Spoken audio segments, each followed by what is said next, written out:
On Christmas Eve, Alexander brought a pregnant college student home. When he told me, I was in the kitchen, making ravioli.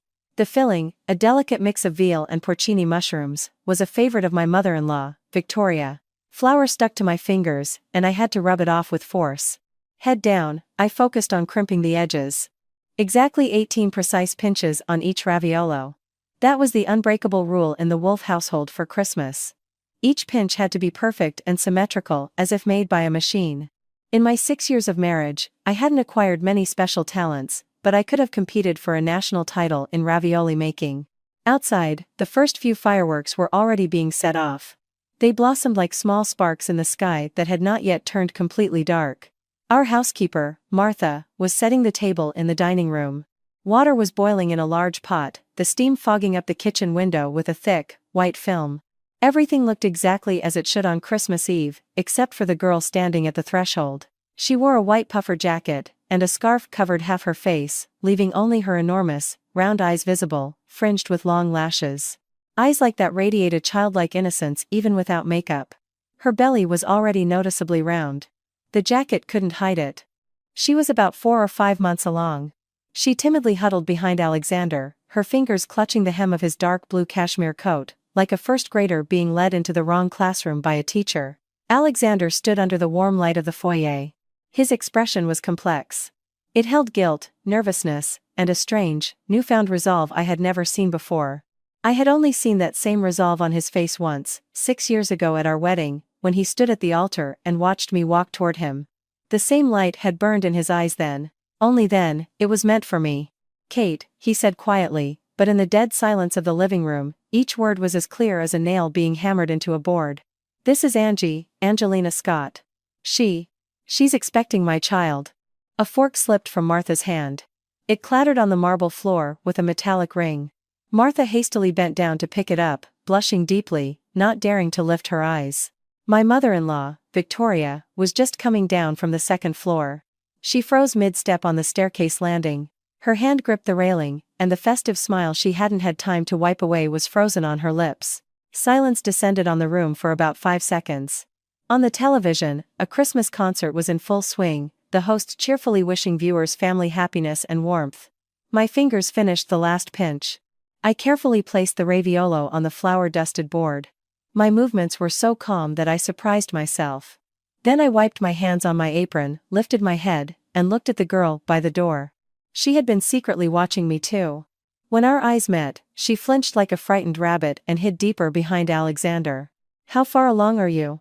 I asked. Alexander was taken aback. He clearly hadn't expected that to be my first question. 4 months. "Is the morning sickness bad?" I turned to Angie. "The first 3 months are the hardest, then it gets easier."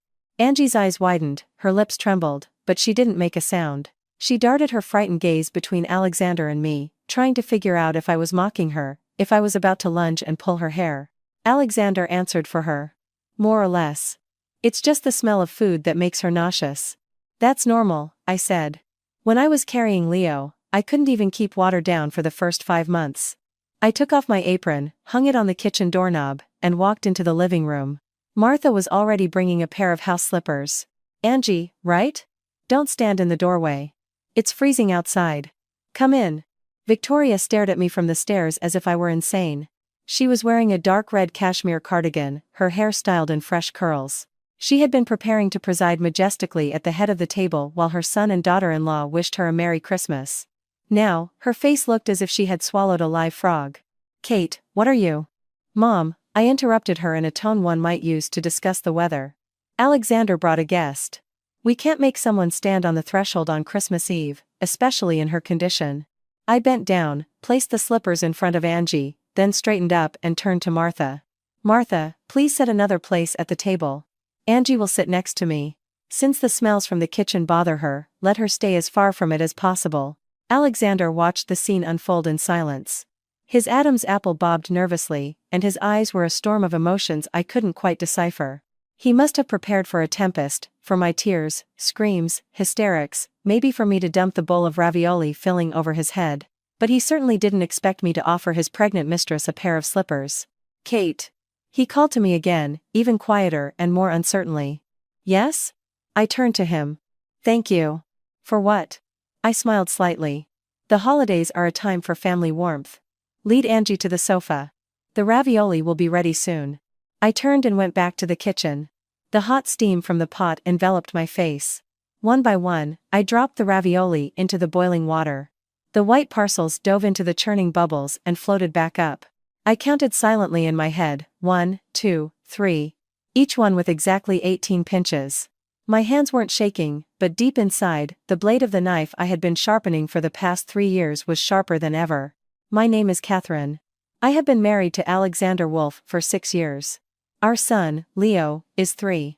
6 years ago, our wedding was the talk of the town. The Wolf family was one of the most influential in Boston's real estate scene. Their company, Wolf Development, led by Alexander's father, Peter, was among the top 10 largest developers in the region. My family wasn't poor, but compared to the Wolfes, we were ordinary middle class.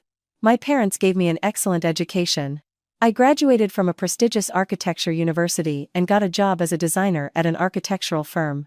I met Alexander at a presentation of our project for their new residential complex. That day, Peter Wolf tore our concept to shreds.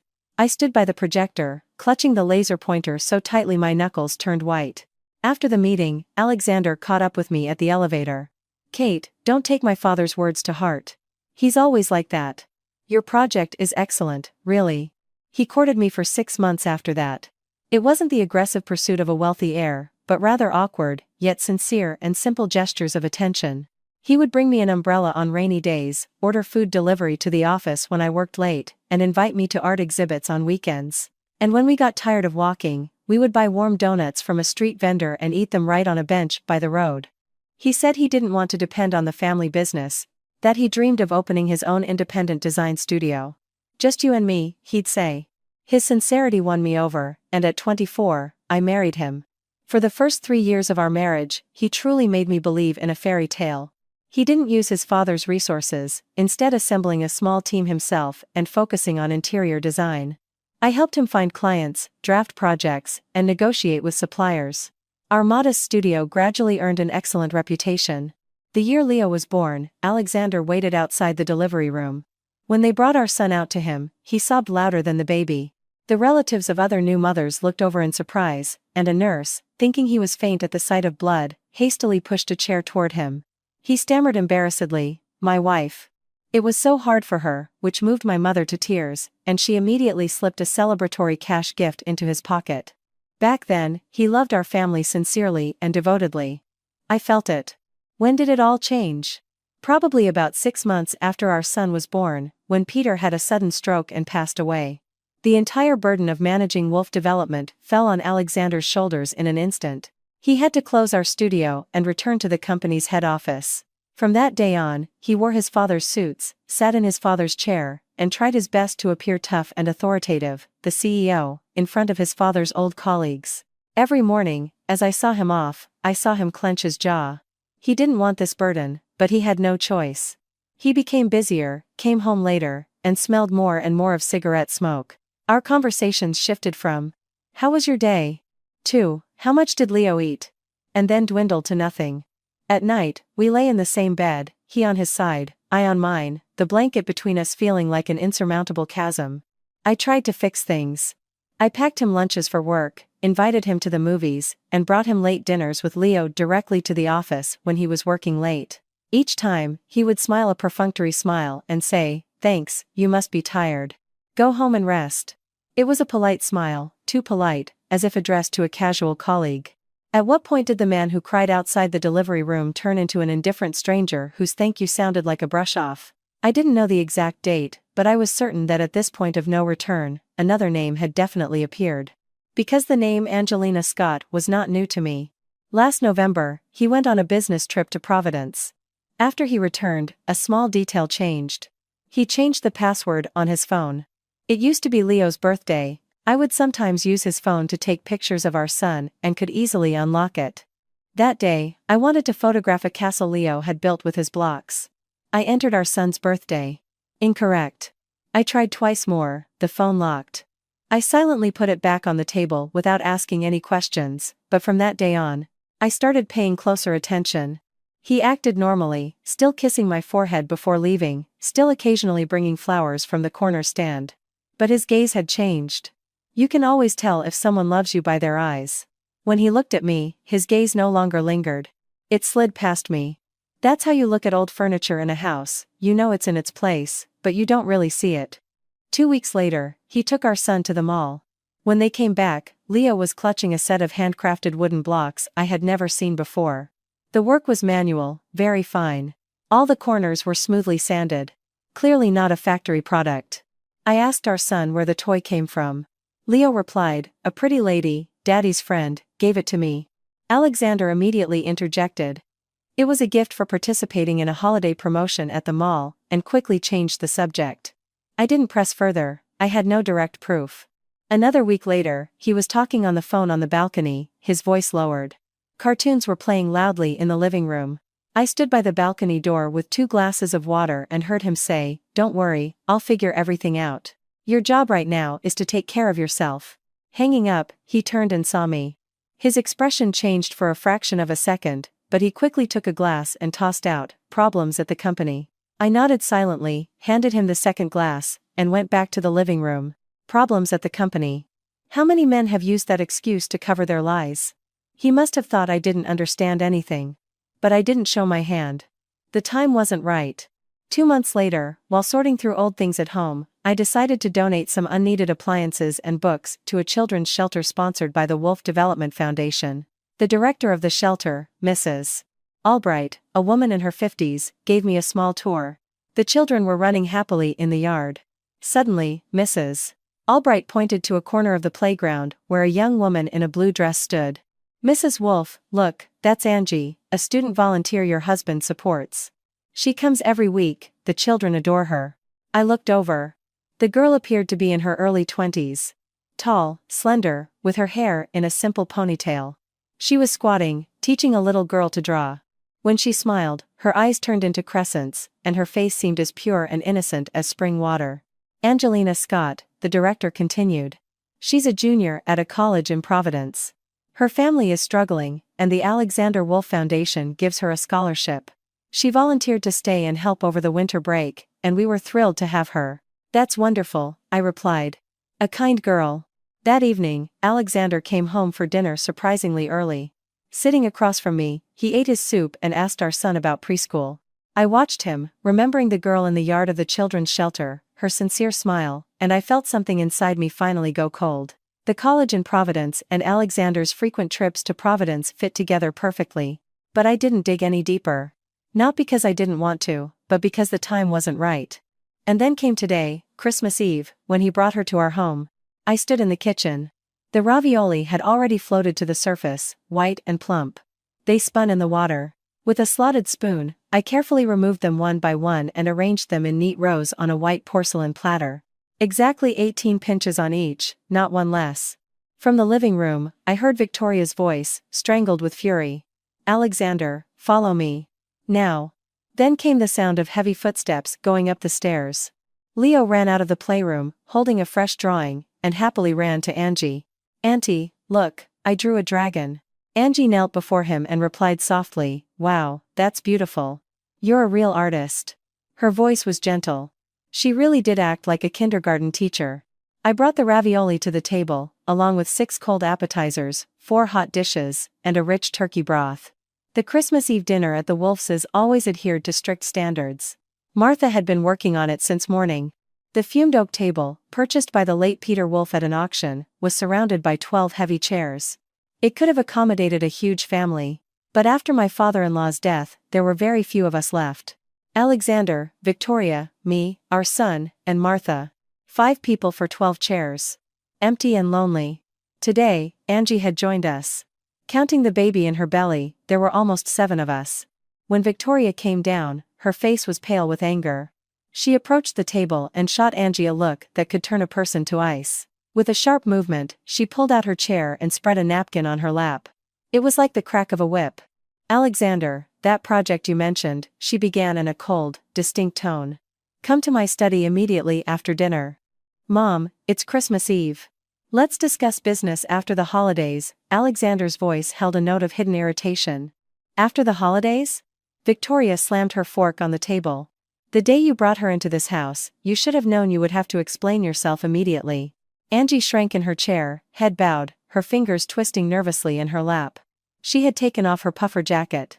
Underneath was a loose-fitting knit dress that clearly showed her rounded belly. Her neck was thin, her collarbones sharp. She looked even younger than I thought, 21, at most. Mom, I stood up, holding a glass of champagne. It's a holiday. Let's not put our guest in an awkward position. We can leave all discussions for tomorrow. I'd like to raise this glass to you. May the new year bring you good health and prosperity. Victoria looked at me. Her eyes were a mixture of fury, hurt, and profound disappointment in my behavior. She must have been thinking, why isn't the lawful wife tearing this girl's face off instead of smoothing things over? Nevertheless, she didn't refuse the glass. We clinked glasses, and she drank hers down in one go. Then she set the glass down with a thud, leaned back in her chair, and fell silent. I sat down, picked up the serving utensils, and placed a roasted rib on Angie's plate. Try this. It's Martha's specialty. Our Leo always eats half the plate. Angie looked up at me, her eyes glistening with tears. Thank you, Kate. Her voice was barely audible. You're welcome, I replied, and placed a piece of baked walleye on her plate. Fish has a lot of protein, it's good for the baby. Eat up. Then I reached for the king prawns, chose the largest one, and placed it on my mother-in-law's plate. Mom, you have some too. Martha picked them at the market this morning. They're the freshest. Victoria let out a noisy sigh. It was filled with so many mixed emotions. She must have decided her daughter-in-law was either a saint or had completely lost her mind. The atmosphere at the table was incredibly tense. Alexander sat between me and Angie, staring at his plate, not daring to utter a word. Victoria listlessly poked at her fish, turning it into mush. Angie nibbled carefully on a rib, afraid to make a sound. Leo was the only one truly enjoying the holiday. He sat next to me, swinging his legs and peppering Angie with questions. Auntie, is there a baby in your tummy? Do you like dinosaurs? Do you know the song about the brave knight? Angie finally smiled at his questions, and the curve of her lips at that moment seemed strangely similar to my own.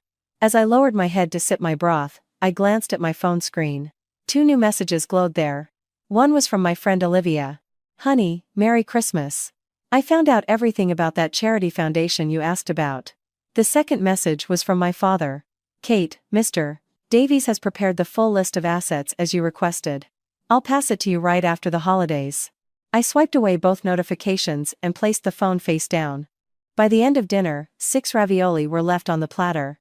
Victoria took one, bit into it, but apparently, her ruined appetite got the better of her, and she put it back. Alexander hadn't touched the ravioli all evening. Angie ate one, praised the taste, and then, looking at the mountain of food on her plate, sheepishly set her silverware aside. Kate, she whispered. Thank you. Thank you so much. For what? I carefully folded my napkin.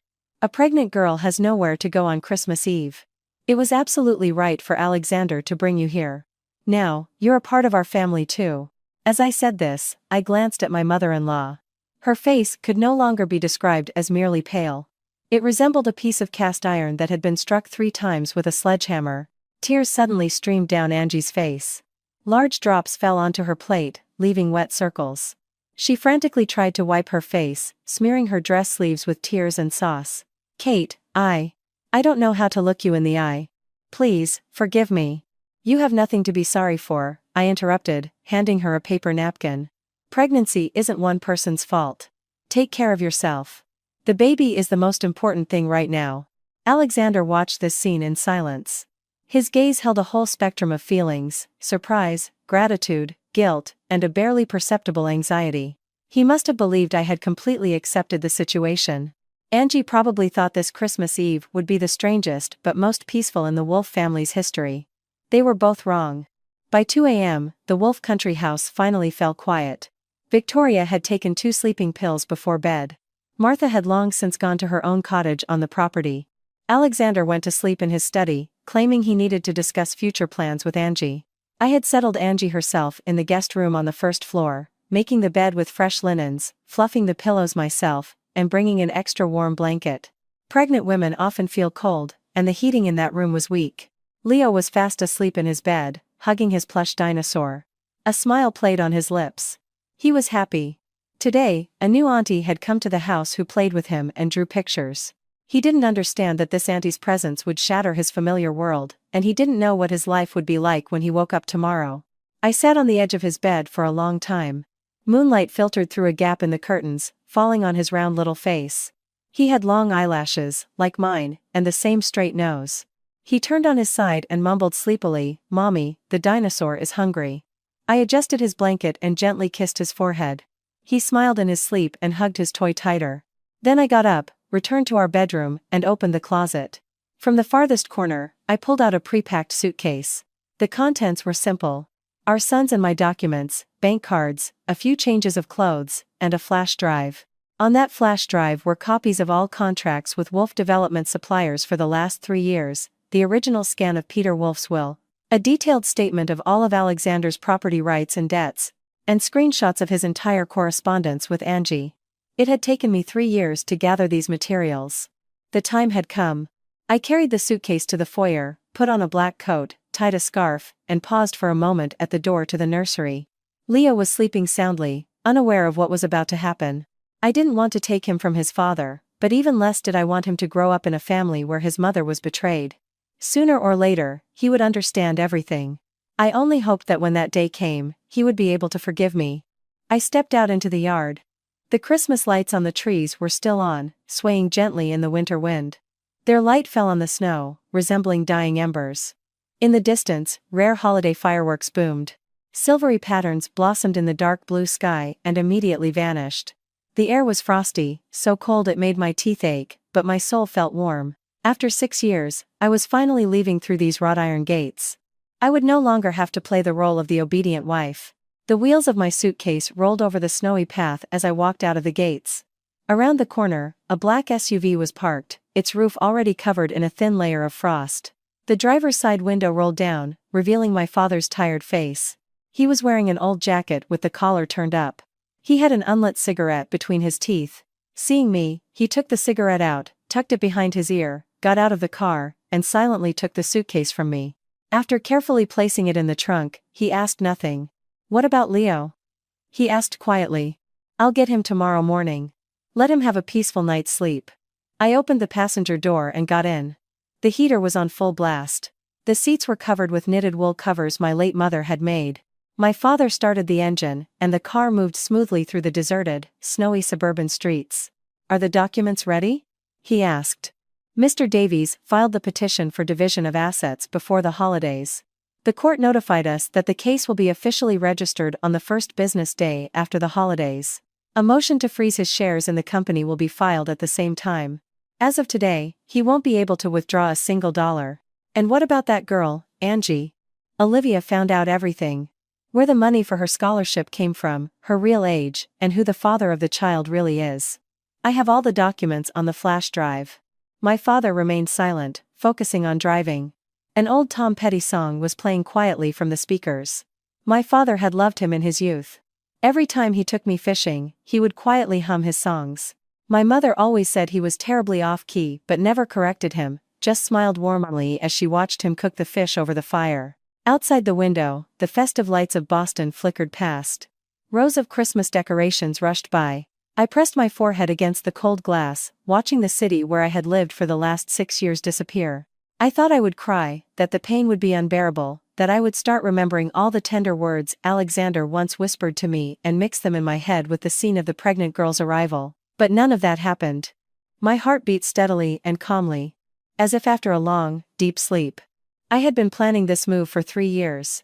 And when he actually brought her into our home, I no longer had to doubt. All that was left was to move forward. As the car crossed the Tobin Bridge, my phone vibrated. It was a message from Alexander. He must have still been in his study, pondering how to juggle a lawful wife and a pregnant student, how to make me accept the new circumstances, and how to navigate between his mother and his mistress. He probably thought everything had gone perfectly, at least, dinner had passed without a scandal. I opened the message. "Kate, thank you for your understanding today. I know how much this hurts you, but Angie really has no one to lean on. She's all alone with the child. I can't abandon her. Believe me, you and Leo will always be the most important people in my life. Just give me some time, I'll figure everything out. Merry Christmas. I love you. I love you." On Christmas Eve, he brings a girl pregnant by him into our home, makes me take care of her, make her bed, and at 2 in the morning, he sends me these words. I looked at the screen and chuckled softly. There was no irony or sadness in that smile, only amazement at how skillfully a person could act out their own nobility, sincerely believing they were behaving like a responsible and sensitive man. I typed a reply, deleted it, and then wrote just 2 words. Merry Christmas. I turned off the phone and put it in my bag. The car stopped at a 3-story wooden cottage on the shore of Blackwood Lake. This was my parents' old house, where they had lived for 30 years. In the yard grew 2 ancient linden trees my father had planted the year I was born. Their branches spread out against the night sky, and a thin crescent moon hung above them. A light was on by the porch, and our old orange cat, Rusty, was sitting on the steps. Seeing the headlights, he stretched lazily, his tail held high. I got out of the car. The night air smelled of pine, lake dampness, and wood smoke, that unique, familiar scent that instantly warmed my soul. This was the smell of a real home. Inside, I took my laptop from the suitcase and sat at the dining table. I inserted the flash drive and opened a folder labeled A. Scott. I hadn't yet had time to study in detail the results of the investigation Olivia had sent the day before. The document pages began to open one after another. Angie Scott's real name was Angelina Evans, and she was not 21, but 24. After high school, she failed to get into a proper university and was enrolled for 3 years in a dubious for-profit college in Providence. In her second year, she was caught forging documents to receive someone else's subsidy and lost her social benefits. After her studies, she worked as a waitress in a karaoke club. Thanks to her innocent appearance, a local shady character started pursuing her. They lived together for 6 months, and she got pregnant. When he left her, she went to a private clinic for an abortion. There, she met the owner of the clinic and stayed on as a receptionist. Her pregnancy was no accident. Although her social media pages were private, Olivia had obtained old screenshots from a former colleague. In October of last year, Angelina had posted on her page. Plan for this year: find a rich man. Done with carrying broke losers. Onward and upward. Attached to the post was a photo of her in front of a hotel room mirror. In the reflection, a man's jacket lay on the bed. The cufflinks on the sleeves were custom made for Alexander, a family platinum set with his initials, inherited from his father. The story about the charity scholarship was also carefully planned.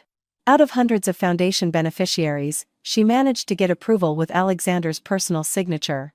Moreover, she registered her pregnancy in the same month she received her first payment. The dates of her doctor's visits and her tearful story about discovering the pregnancy only after her boyfriend left her crumbled in the face of the bank statements Olivia had obtained. Exactly 1 day before registering her pregnancy, a transfer of $25,000 was made to Angelina's personal account from a certain consulting firm. The CEO of this firm was the cousin of her former classmate. Over the past 2 years, this firm had received 6 payments from Wolf Development for supposed marketing services, each ranging from $15,000 to $25,000. The question of whether the child was Alexander's was answered by examining the security camera footage from the children's shelter and her doctor's visit schedule. The pregnancy term indicated that they had only seen each other twice during that period, whereas she had met with her ex from the karaoke club at least 3 times a week. It took me only 20 minutes to review these files. Each page made me colder. I closed that folder and opened the next, titled Wolf Development, Assets and Liabilities. This archive was much larger. My lawyer, David Davies, and I had been painstakingly assembling it for 3 years. On paper, Alexander was in complete control of the company. However, his father Peter's will contained a hidden clause. The company's key assets were locked in a sealed family trust, the beneficiary of which was Alexander's legally born son, Arleo. In the event that Alexander's marriage was dissolved due to his proven fault, the management of the trust would automatically transfer to a third party appointed by the second beneficiary, me. And that third party, according to the will of my late father-in-law, was his longtime trusted financial advisor, the brother of our lawyer, David Davies. In other words, Peter had set a legal trap during his lifetime that Alexander didn't even know about. His father knew his son too well and didn't trust him to hold on to the business and keep the family together. The last line of defense he left for our family was me. I organized the files by date, structured the legal evidence, and sent the archive to Mr. Davies's email. In the body of the email, I wrote briefly, "We proceed as planned, immediately after the holidays." Then I turned my phone back on and sent a message to Alexander. "Alex, take Angie for a checkup in the morning. I've booked her an appointment with Dr. Miller at the Beacon Hill Clinic at 9 a.m. in a private suite. She's far enough along that she needs a full examination. The reply was instantaneous. Okay. Thank you, Kate. You are incredibly generous. I didn't reply. He would appreciate the full extent of my generosity very soon. At dawn, I lay in my childhood room, looking out the window at the snow-covered linden trees.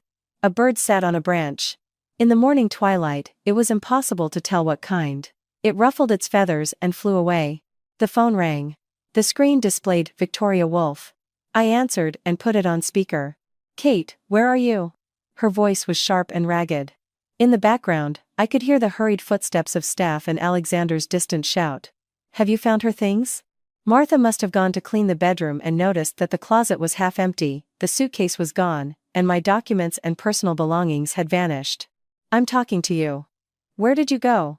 Do you have any idea Alexander has been looking for you all morning? Mom, I sat up in bed, leaning against the wooden headboard. I left. Left?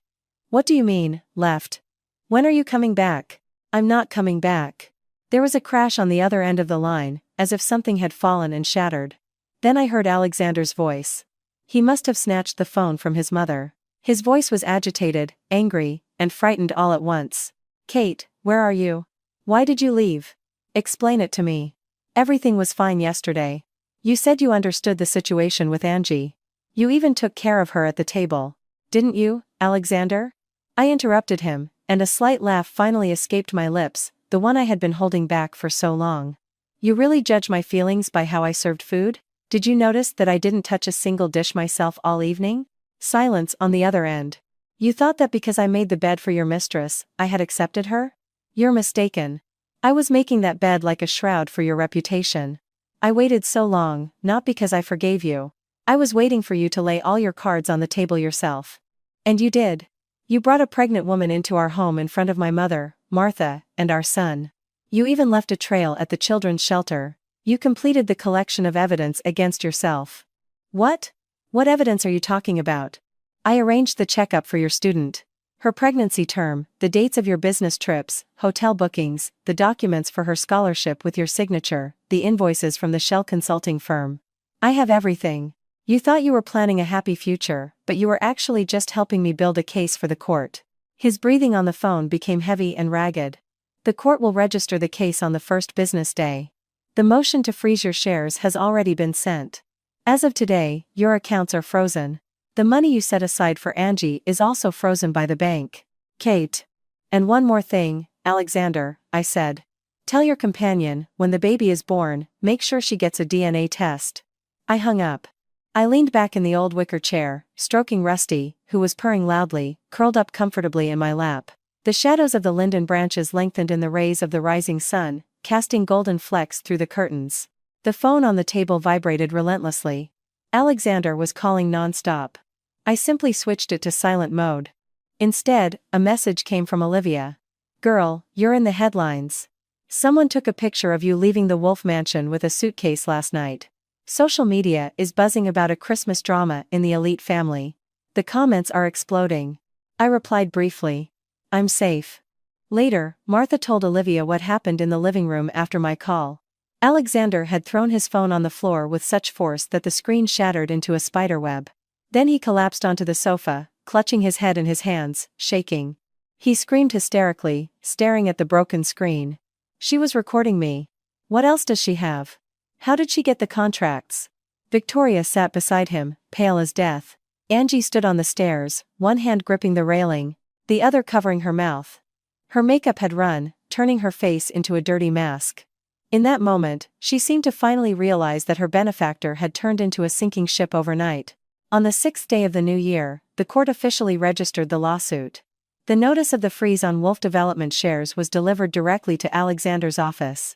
In a rage, he tore up the document in front of the court officer, after which it was explained to him that destroying court documents is considered obstruction of justice. He was taken to court and forced to sign an undertaking of good behavior.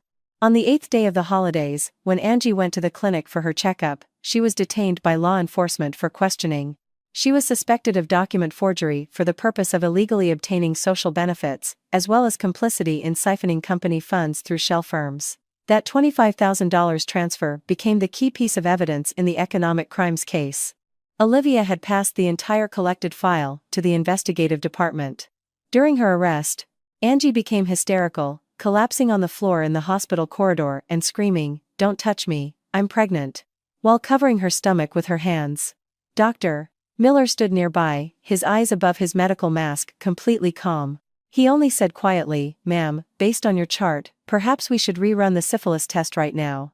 2 weeks later, the first hearing of the divorce proceedings took place. Alexander had hired the most expensive family law attorney in the city, known for his ability to twist any facts. He entered the courtroom in an expensive suit, exuding absolute confidence, and began his speech. "Your Honor, the plaintiff, Catherine Wolfe, has long suffered from postpartum depression and is known for her emotional instability. We have strong evidence that her actions are dictated solely by personal animosity." Then our lawyer, David Davies, stood up and began placing folders on the table, one after another. The correspondence between Alexander and Angelina over 3 years. Bank transfers. A comparison of travel dates. Medical records. The original scan of Peter Wolfe's will and the terms of the family trust management. The face of Alexander's lawyer changed before our eyes from confident to astonished, and then turned completely white. He slowly turned to his client with a silent question. "Why didn't you tell me any of this?" Alexander sat on the defendant's bench, his lips pressed tightly together. His face was deathly pale. He couldn't utter a word. The judge declared a recess until the next hearing. When we left the courthouse, the bright spring sun was shining. I stood on the steps and saw my father's car parked at the curb. He stood beside it, and from the back window, a small hand was waving frantically at me. It was Leo. My father had brought my son. I quickly descended the steps and opened the car door. My son instantly threw himself into my arms. He was wearing a red puffer jacket, his cheeks flushed from the spring wind, and his eyes shone. He hugged me tightly around the neck and announced loudly, "Mommy, Grandpa said that now you, me, and Lily are going to live at Blackwood Lake." "Lily?" I froze in surprise. From behind him, a little girl peeked out shyly. She was no longer wearing the ill-fitting dark dress. She was now dressed in a pink sweatshirt I had asked Olivia to give her. Her hair was braided into 2 neat pigtails, her face was clean, and in her hands, she carefully held a small box with a strawberry tart. It was the same tart a friend, Nate, had bought for her the day before. She hadn't finished it, refusing to let it go the entire way to the courthouse. She looked me in the eye, bit her lip, and finally, no longer calling me a strange auntie, said quietly, "Mommy, I saved half of the strawberry tart for you." I carefully lifted her out of the back seat, hugging her with one arm and Leo with the other. We sat right there on the steps of the courthouse entrance. I buried my face in their warm shoulders. The sunlight poured down on us, warming us like a fresh down blanket.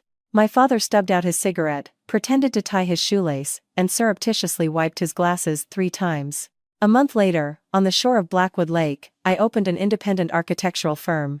I named it Cornerstone Design. It was small, with only 12 people on staff, but almost all of them were designers from our old studio with Alexander. When they learned I was getting a divorce and starting my own business, they resigned without a second thought and came to work for me. Alexander's office emptied out almost overnight after the news broke. On her last day, his secretary went around to all the companies in the building and handed out a box of chocolates to everyone, celebrating, in her words, her liberation from servitude. After the freezing of Alexander's shares, the management of Wolfe Development passed to the trustee appointed by the family fund. By a decision of the board of directors, Alexander was stripped of his position as CEO. On the day he left, journalists photographed him standing at the entrance of the business center with a cardboard box in his hands, waiting for a taxi, disheveled, in a wrinkled suit, and looking gaunt. The photos appeared in business news under the headline, "Former head of real estate giant left with nothing. The collapse of an elite marriage." The most popular comment under the article was, "Brought his mistress home on Christmas Eve only to have his wife leave with all the assets on New Year's Day. How did a man with that kind of judgment ever run a corporation?" Angie's trial took place 2 months later. For economic crimes, she was sentenced to 1 year of probation and 2 years of supervised release. The illicit funds were confiscated by the state. During the sentencing, she cried for a long time. When the judge asked if she had anything to say, she whispered, clutching her stomach, "The baby is not to blame for anything." From the courtroom gallery, one of her former colleagues from the karaoke club shouted, "Do you even know who the father is?" After which the heckler was removed by security. She never contacted Alexander again. As Mrs. Albright from the children's shelter told me, on the day she left the city, she was seen at the train station with a huge belly, waiting for a long time for a train heading south. 3 months after her stroke, Victoria called me.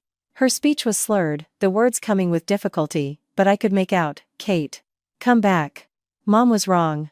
I held the phone to my ear for a long time, then answered quietly, "Victoria, take care of your health. Leo will visit you sometime." After hanging up, I renamed the contact from mother-in-law to Victoria Wolf. It wasn't about resentment, some wounds just heal, leaving scars. The scar remains, but it no longer hurts. On a Saturday afternoon, Nate, Lily, Leo, and I went to Blackwood Lake to fly a kite. Nate had made it himself from wooden dowels and newspaper, and Lily had tied 2 bright ribbons to its tail. Nate ran across the grass for a long time, trying to catch the wind, but the kite wouldn't take off. Lily stamped her feet in impatience, then put Leo on her shoulders so he could hold the kite higher. In the end, all 3 of them tumbled onto the soft grass with laughter. No one was hurt, only cheerful laughter carried far over the water. My father sat on a bench by the water. Rusty was curled up in a ball next to him. My father held a fishing rod, the line barely swaying in the wind, the bobber still. But a soft smile played on his face, the calm smile of a man who no longer had to worry about his daughter. I sat down next to him, watching the children frolic on the grass and the kite, finally, swaying as it climbed higher and higher into the clear sky over the lake. My phone vibrated in my pocket. It was a message from Alexander. "Kate, I'm on the other side of the lake. I can see your kite. Can I come over and talk to the kids?" I looked up and across the water. A man in an old jacket stood under a willow tree. He had lost a lot of weight and looked gaunt. From a distance, he watched the children playing on the grass, not daring to approach. I lowered my head and typed a reply. "Stay there. I'll come to you." I got up, brushed the dry grass off my dress, and headed for the footbridge.